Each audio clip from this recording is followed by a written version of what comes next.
What is that? It is my staff. I love that. Thank you. That is awesome. Is everybody ready? Yes, let's get started. Yes. What are your thoughts on the fan reaction to the series so far?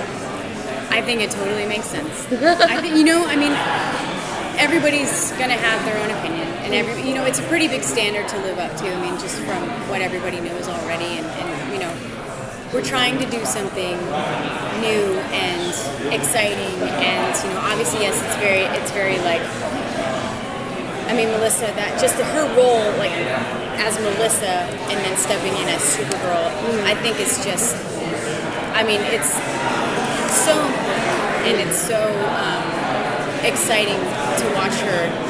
She owns it. It's amazing. I'm gushing on her so much, but I think she just deserves it. She really deserves it. Like, she worked so hard, and she's so gracious and so sweet. And everybody, it's kind of funny because sometimes when you're working, you don't necessarily work with everybody. So it's like Jeremy, I just really had a first conversation with him last night, and the pod, I don't know where he made it to, but I met him really, in New York for the upfronts. It's kind of funny, but, everybody's gelling really well together. That's always, a relief. Now, this show especially is going to be pretty female-driven from what we've seen from the pilot and Chyler and things like that. And how do you feel about that and, kind of the influence it's going to have on young girls and kind of the resurgence of female-driven TV shows that are coming out? I have 2 daughters. I have an 8-year-old and a 6-year-old. And that was a very big reason why I wanted to do this. Because I think there are so many things that so many girls that younger girls are looking up to that it's not necessarily the best or healthiest influence. And so I'm very careful with my kids, in general about what they watch and what they do. And this is something that, my kids could watch, And, I don't know if my 6-year-old could really get a whole lot of it, but I also have an 11-year-old son, and so he's just over the moon. He's so excited about it. Boom! But I think, so for me, it hits home, really, really close to home, because my girls, I'm excited for them to see somebody that is setting a really great example and just saying it's okay to be you. It's not just her as Supergirl, but it's her as Kara, and saying, you know what? I have my own things that I'm really good at and things that I'm really not good at, and I can make fun of myself, and that's okay. And it's okay to make mistakes. And you watch, Kara kind of coming into her own, and I think kids are going to get to do that along with her. That's a really cool position to be in.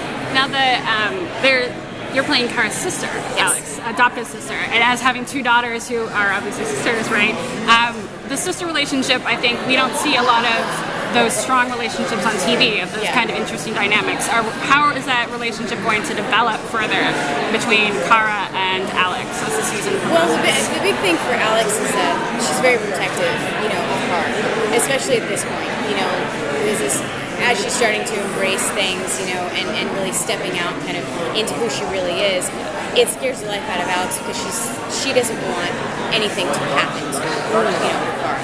And when Kara first came in, Alex was she was the baby. She was the only one in the house, and then here comes someone who's just got these extraordinary gifts and powers and talents and all this stuff, and Alex has always had to work very hard for what she has.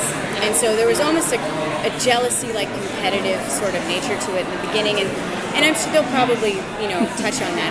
They're sisters, and it just kind of is what it is, Alex gives her crap, quite a bit in the pilot, and rightfully so, because she loves her and she wants to protect her. And there's a lot underneath it, too, that we come to find out about Alex, which is really cool, and, there's a lot of room for,